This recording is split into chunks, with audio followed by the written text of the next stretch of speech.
శ్రీరామనవమి హిందూ సాంప్రదాయంలో ఒక అత్యంత పవిత్రమైన పండుగ. ఈ పండుగను చైత్ర శుద్ధ నవమి రోజున జరుపుకుంటారు. ఇది శ్రీరాముడి జన్మదినోత్సవం. శ్రీరామచంద్రుడు అయోధ్యలో దశరథ మహారాజా కౌసల్య దేవులకు పుత్ర రూపంలో అవతరించాడు.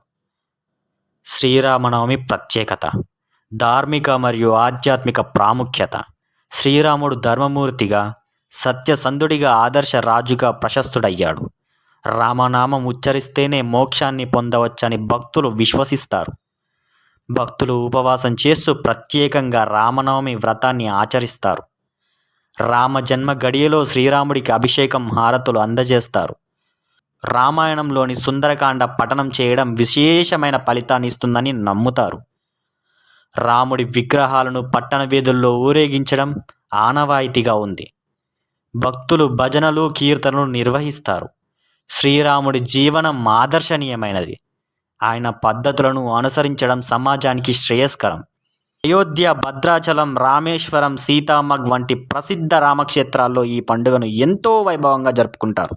భద్రాచలం రామదాసు ఉత్సవాల్లో ఎంతో ప్రాముఖ్యత కలిగినవి.